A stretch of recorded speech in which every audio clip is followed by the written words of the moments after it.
Thank you, Levi. So, as a lot of you do know, my name is Noreen Sutton, and I am the donor family advocate here in the Northwest.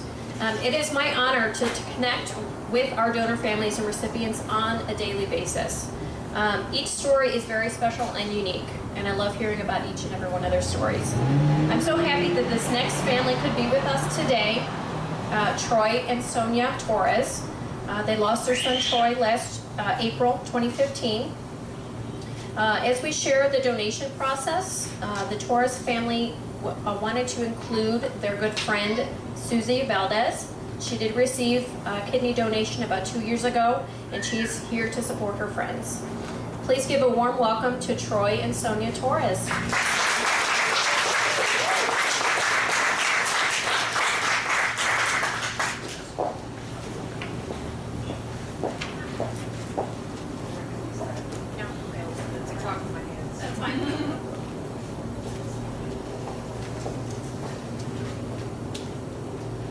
My son in those pictures. His name is Torres Jr. and his life was a life of service.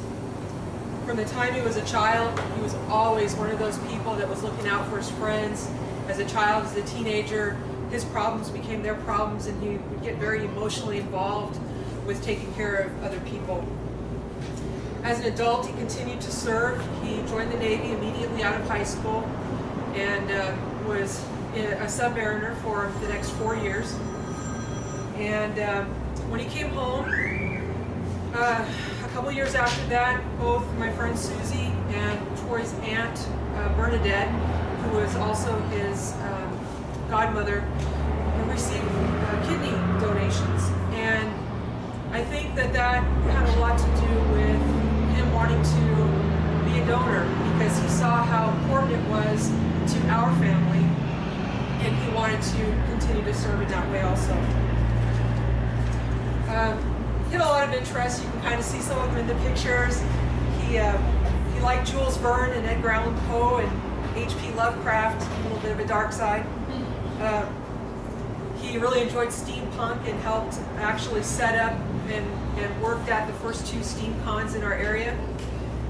He enjoyed role-playing games and Dungeons and Dragons, which I taught him how to play when he was about 10 years old. We're a geek family. But also, on another aspect, he considered himself a Wiccan, a Druid. His Native American friends said he was a shaman. And when he died suddenly and unexpectedly, we had to think really hard about what we wanted to do for his service. But the one thing we didn't have to think about at all was his donation. The first call I made after I found out that he had died was to the coroner's office to say, my son was an organ donor, please make sure. And they said, it's on his license, it's okay. So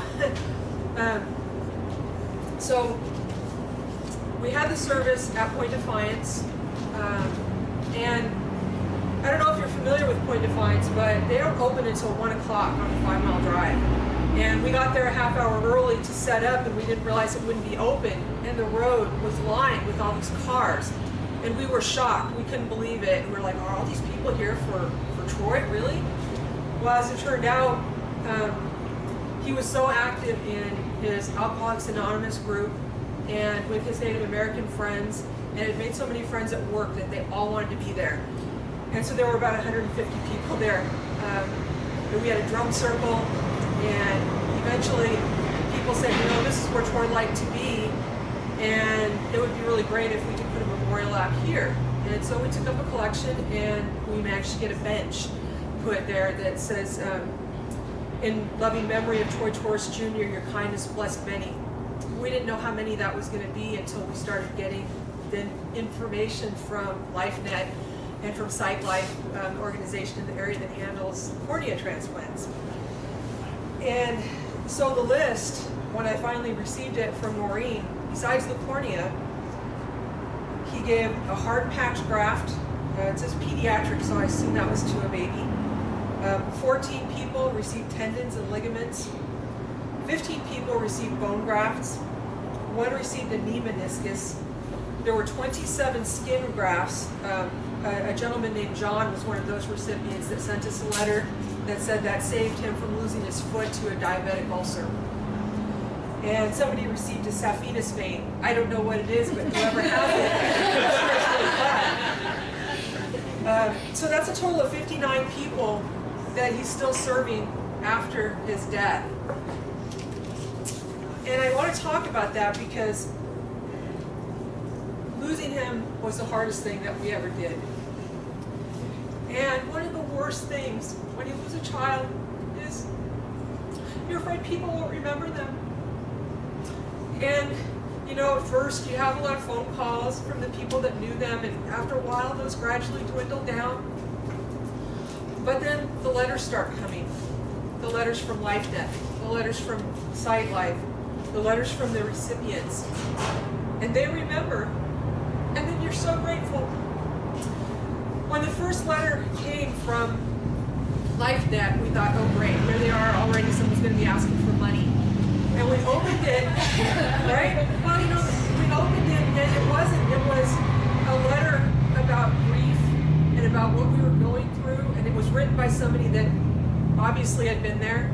And it meant so much to us to know that people understood and were there for us. And so I want to tell you all that when you're stuffing those envelopes or you're printing those pamphlets and you wonder, does anybody even care about these? Yes, yes, we care. They mean a great deal to us, and I want to say thank you personally to each and every one of you for continuing the legacy that our son wanted of service and for supporting us during this really hard time. It means the world to us. The other side of the donation is there are friends that we get to keep, like Susie. If it wasn't for somebody just like my son, Susie wouldn't have been there to call me every single day since my son died, to be there holding me up, listening to me cry, letting me say whatever I needed to say. So that's the other thing that's being provided by your work, is we get to keep our loved ones for another day, another year, another decade if we're lucky. And it's all about giving. And with that said, I want to close with this poem. It's called The Meditation Before Kaddish, number 6, by Mishka Tefillah. When I die, give what's left of me away to children and old men that wait to die. And if you need to cry, cry for your brother walking the street beside you. And when you need me, put your arms around anyone and give them what you need to give me. I want to leave you something better than words or sounds. Look for me in the people I've known or loved. And if you cannot give me away, at least let me live in your eyes and not in your mind. You can love me most by letting hands touch hands, by letting bodies touch bodies, and by letting go of children that need to be free. Love doesn't die, people do. So when all that's left of me is love, give me away. Thank you.